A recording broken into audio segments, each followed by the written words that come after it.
Hey everyone, welcome to CLAT Point and let's start today's the Hindu news discussion जो कि CLAT, ALET, DULLB, LLM and LSAT and other law entrance test के लिए important हो सकता है। आज मैं स्टूडियो में नहीं गया हूँ तो इसीलिए डायरेक्टली घर से क्लास ले रहा हूँ, इसलिए शायद आपको दिख नहीं रहा होगा। तो चलिए फिर बढ़ते हैं आगे एंड शुरू करते हैं हमारे आज के सेशन को। आगे बढ़े उससे पहले कल मैंने आपसे क्वेश्चन पूछा था, उसका आंसर डी जितनों ने भी दिया है बिल्कुल सही जवाब दिया है। आज मेरा आप लोगों से क्वेश्चन है कि बहुत ही सिंपल क्वेश्चन है, आई होप आप लोग इसका जवाब सही दें।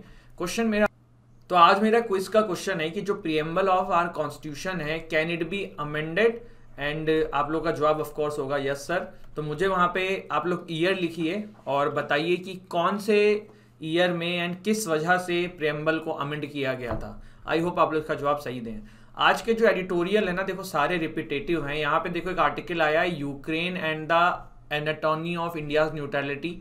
हमको पता है कि क्या कहने की कोशिश कर रहे हैं, न्यूट्रल भारत के बारे में कह रहे हैं कि आप रशिया का सपोर्ट क्यों कर रहे हो, यूक्रेन में ऐसा हो रहा है। थोड़ा सा मैंने द हिंदू के बारे में आपको बताया भी है, एंटी गवर्नमेंट काफ़ी आर्टिकल आते हैं। एंटी गवर्नमेंट नहीं बोलूँगा प्रो अगेंस्ट द गवर्नमेंट, ठीक है।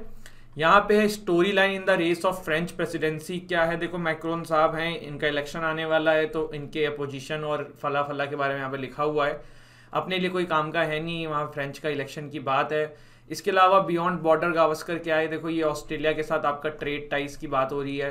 बैड और वर्स कुछ है ही नहीं। यहाँ पे इसराइल के बारे में आया हुआ है। देखो इसराइल के बारे में मैंने आपको बताया था कि वहाँ पे जो सरकार है बेनेट जी की वो गिर सकती है क्योंकि जो मेजोरिटी है वो वहाँ पे ख़त्म हो रही है। इस वजह से चीज़ें हैं। यहाँ पे लिखा हुआ है कि क्या इंटरनल पॉलिटिक्स है, हमारे लिए इतना कोई खास है नहीं। यहाँ पे फिर सेम चीज़ आ रही है कि क्या रशिया का जो साथ भारत दे रहा है उसकी वजह से यूएस से अपने रिलेशन ख़राब हो रहे हैं क्या। तो जवाब है हाँ, थोड़े थोड़े तो हो रहे हैं, लेकिन इन दी एंड ये भी है कि आप रशिया का साथ नहीं छोड़ सकते हो।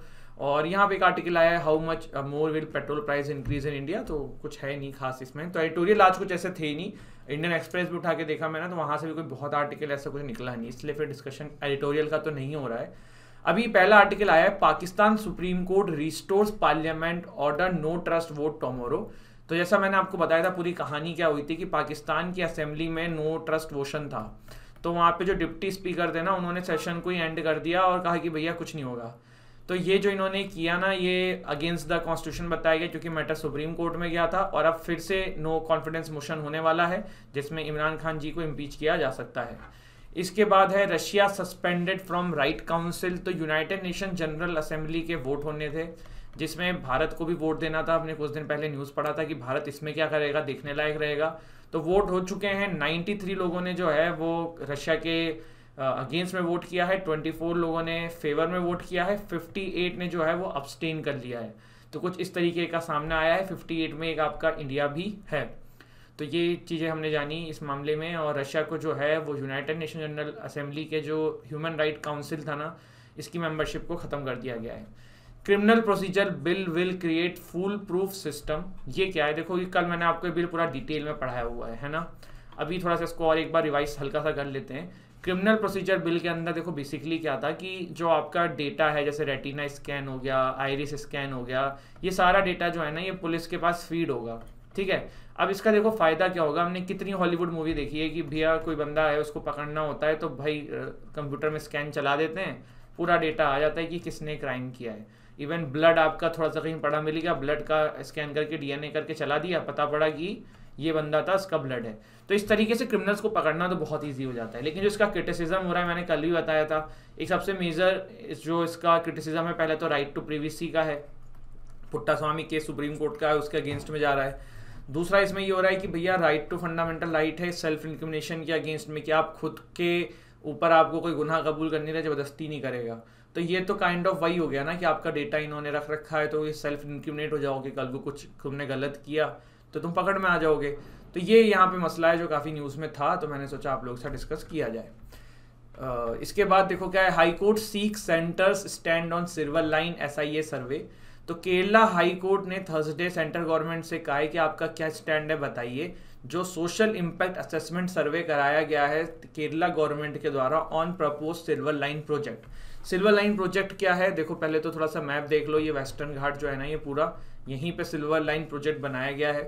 वेस्टर्न घाट्स के लिए ना देखो दो कमेटी बनाई थी, एक बनाई थी गडगिल कमेटी, एक बनाई थी कस्तूरगन कमेटी। ये कमेटी किस लिए बनाई थी? ये वेस्टर्न घाट पे करना क्या, यहाँ पे डेवलपमेंट होना चाहिए नहीं होना चाहिए, क्या मामला होना चाहिए। तो बाद में फिर ये सामने आया कि गडगिल कमेटी और कस्तूरगन कमेटी ने अपने अपने विचार रखे। जो गडगिल कमेटी थी वो ये कहना चाह रही थी कि पूरे के पूरे वेस्टर्न घाट को ही इकोलॉजिकली सेंसिटिव जोन बना दो। ये क्या होता है मैं बताऊंगा आपको, इकोलॉजिकल सेंसिटिव जोन, जिसको ESA भी बोलते हैं। और कस्तूरगन कमेटी ने बोला था कि 37% वेस्टर्न घाट को जो है वो इकोलॉजिकली सेंसिटिव एरिया बना दो। यहाँ पे देखिए मेन तो ये दो बातें थी जो आपको समझ में आई होंगी दोनों कमेटी की। अब इकोलॉजिकली सेंसिटिव जोन क्या होता है? इसका मतलब ये होता है, कोई इको सेंसिटिव जोन भी बोलते हैं, कि आप ना जैसे कोई जगह है तो 100 मीटर का, जैसे यहाँ से मान लो ये कोई ना जगह है, इसके 100 मीटर के मिनिमम डिस्टेंस, जो मिनिमम डिस्टेंस होती है वो 100 मीटर होती है। तो इसके चारों तरफ का जो ये एरिया है ना, अगर ये इको सेंसिटिव जोन में आ गया तो यहाँ पे ना कंस्ट्रक्शन हो सकता है, ना डेवलपमेंट के लिए कुछ कर सकते हो, पेड़ नहीं काट सकते हो, पौधे नहीं काट सकते हो, कुछ भी नहीं कर सकते हो। तो ये जो है ना, ये मैक्सिमम 10 किलोमीटर तक खींचा जा सकता है, मिनिमम 100 मीटर तक रहता है। तो ये इको सेंसिटिव जोन होता है। इसमें देखो क्या क्या होता है: restrictions on construction industries, buffer zone around the protected areas, ठीक है, pollution, extension of surface of water, इस तरीके की सारी चीज़ें यहाँ पे रोक दी जाती हैं।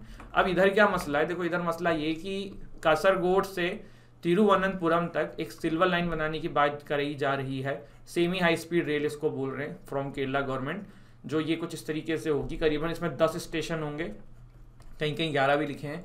डिस्टेंस जो है 5 to 9 किलोमीटर्स का करेगी, 200 किलोमीटर पर आवर की स्पीड से ट्रेनें चलेंगी। तो ये जो पूरा प्रोजेक्ट है ये बन तो रहा है, लेकिन दिक्कत क्या आ रही है ना कि भैया ये वेस्टर्न घाट के अंदर बन रहा है। वेस्टर्न घाट जो है ये पेड़ पौधे वाला एरिया है। अब यहाँ पे पूरा पूरा कंस्ट्रक्शन चाहिए होगा, तो उसी के अगेंस्ट में काफ़ी लोग बोल रहे हैं, काफ़ी लोग उसके फेवर में हैं। देखो जहाँ पे ज़्यादा ना इको सेंसिटिव जोन होते हैं ना, वो स्टेट डेवलप नहीं कर पाते हैं। ये एक एक्चुअल ट्रूथ है, ये रियलिटी है, और इसीलिए बहुत ज़्यादा स्टेट चाहते भी नहीं कि इको सेंसिटिव जोन हो। But then you also need पेड ना यार फॉर लिविंग ब्रीथिंग।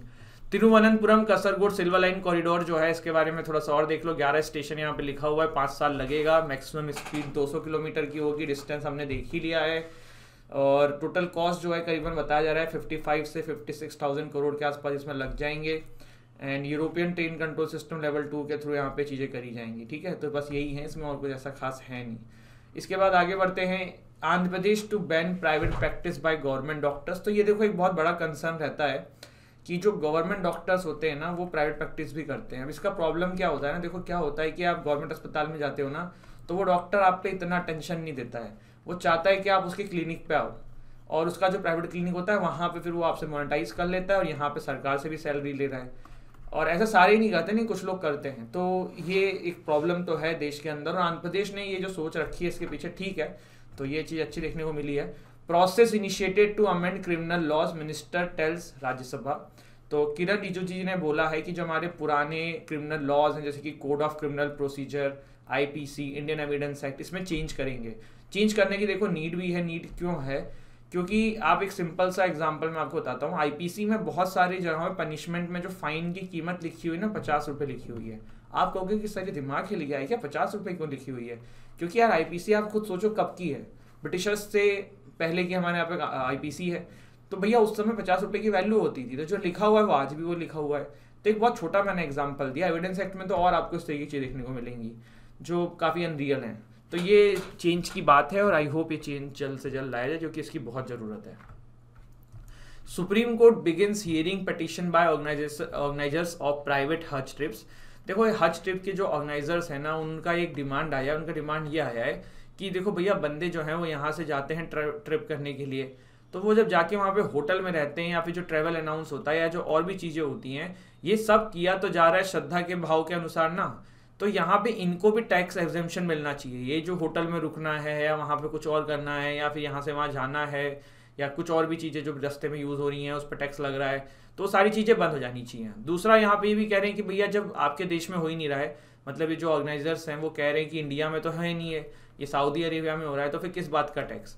तो सुप्रीम कोर्ट ने इस पर सुनने को हाँ करी है। सुप्रीम कोर्ट ने लेकिन ये बोला है कि भैया जब जो ट्रिप करने वाले बंदे हैं, जो मतलब श्रद्धालु जा रहे हैं, तो वो जा भी इंडिया से रहे हैं, ऑरिजिनेट्स भी इंडिया से हो रहे हैं, आ भी इंडिया में आके ख़त्म हो रहे हैं, मतलब घूम के यहीं आ रहे हैं, तो टैक्स तो लगना चाहिए। बाकी अब इस पर हम डील में करते हैं। तो अभी ये मामला कोर्ट में है, लेट्स सी क्या होता है इसमें, ठीक है। मैंने आपको बहुत शॉर्ट में ये बताया है, मैटर बहुत ज़्यादा कॉम्प्लिकेटेड है, लेकिन आपको समझ में आना चाहिए कि है क्या। एग्जाम में नहीं आएगा, थोड़ा देश दुनिया में क्या है पता चलता रहे।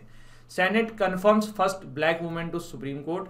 तो जॉय बाइडेन विद जज Ketanji Brown Jackson, she is the first black women to supreme court of USA, तो ये ध्यान रखिएगा। Yemen president seats power to new council. Yemen के जो प्रेसिडेंट हैं said on Thursday he is handing his power to a new leadership council in a major shakeup in the coalition battling Houthi rebels as a fragile ceasefire takes hold. तो ये देखने को मिला है और लेट्स सी इसमें क्या होता है, आगे क्या चीज़ें चेंज होती हैं।